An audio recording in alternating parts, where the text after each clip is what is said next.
नीतीश कुमार और राहुल गांधी में छिड़ी प्रधानमंत्री बनने की जंग। उधर पीएम मोदी ने बिछाया ऐसा जाल, तेजस्वी और केजरीवाल के पैरों तले जमीन खिसक गई। प्रधानमंत्री के सवाल पर राहुल गांधी ने जो किया उससे राजनीतिक गलियारों में भूचाल आ गया तो भाजपा की रणनीति से विरोधियों का दिमाग चकरा गया।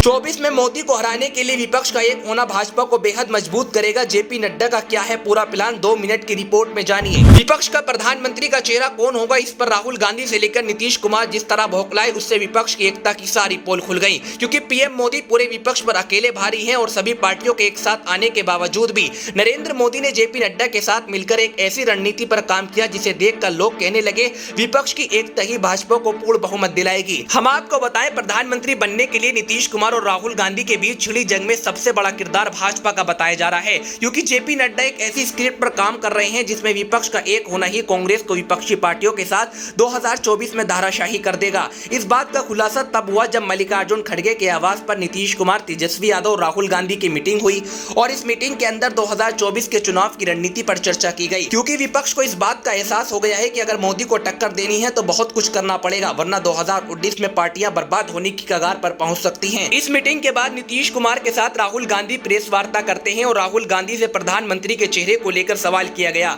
राहुल गांधी की बौखलाहट सुनने से पहले अगर आपको लगता है प्रधानमंत्री राहुल गांधी से बेहतर राजनेता है तो हमारे चैनल को सब्सक्राइब कीजिए और बेल आइकन को जरूर दबाइएगा। इस सवाल के जवाब में राहुल गांधी की हरकत को देखकर लोग कहने लगे इस तरह तो विपक्ष का सूपड़ा साफ हो जाएगा। क्योंकि राहुल गांधी से लेकर नीतीश कुमार और तेजस्वी यादव किसी ने भी विपक्ष के नेता के सवाल का जवाब नहीं दिया। क्योंकि इस सवाल का जवाब इतना आसान नहीं है, लेकिन प्रधानमंत्री सबको बनना है, मोदी को हराने की काबिलियत किसी में नहीं है। विपक्ष के चेहरे के रूप में एक ऐसी जंग छिड़ी हुई है क्योंकि राहुल गांधी को भी प्रधानमंत्री बनना है और नीतीश कुमार भी प्रधानमंत्री का सपना देख रहे हैं। लेकिन भाजपा का आलाकमान चाहता है कि विपक्ष एक हो जाए, उसका चेहरा राहुल गांधी को बनाया जाए। क्योंकि राहुल गांधी की छवि ऐसी है कि देश में कोई नहीं चाहता कि प्रधानमंत्री से ऊपर राहुल गांधी को रखा जाए। लेकिन इन सवालों के बीच एक सुलगता हुआ सवाल ये भी था कि राहुल गांधी भारत के प्रधानमंत्री बनने का सपना देख रहे हैं तो उधर अरविंद केजरीवाल भी अपनी ताल ठोक रहे हैं। तो नीतीश कुमार का कहना है कि प्रधानमंत्री मेरे से बेहतर कोई नहीं हो सकता। चारों तरफ से प्रधानमंत्री बनने की जद्दोजहद इस बात की पोल खोलती है कि विपक्ष की एकता कितनी खोखली है। क्योंकि अमित शाह की रणनीति में विपक्षी पार्टियों का एक होना भाजपा को बेशुमार फायदा दिलाएगा। क्योंकि भाजपा को चुनाव में इन सब को सबक सिखाना बेहद आसान हो जाएगा।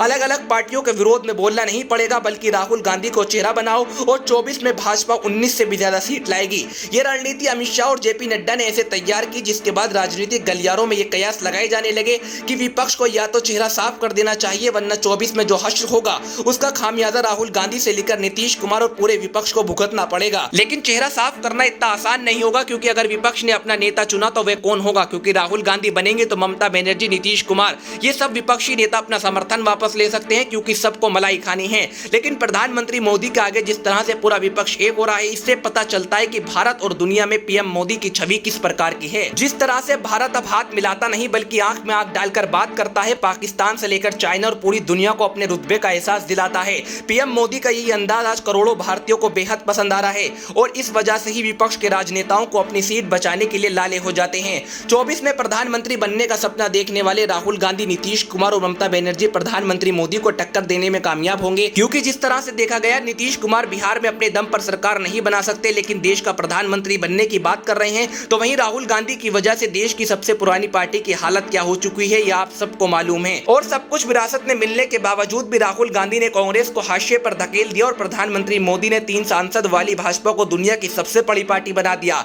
और 2014 से लेकर 2019 और 2024 में पूर्ण बहुमत की सरकार बनने की कवायद कर रहे हैं। आपको क्या लगता है, अपनी राय जरूर दीजिएगा।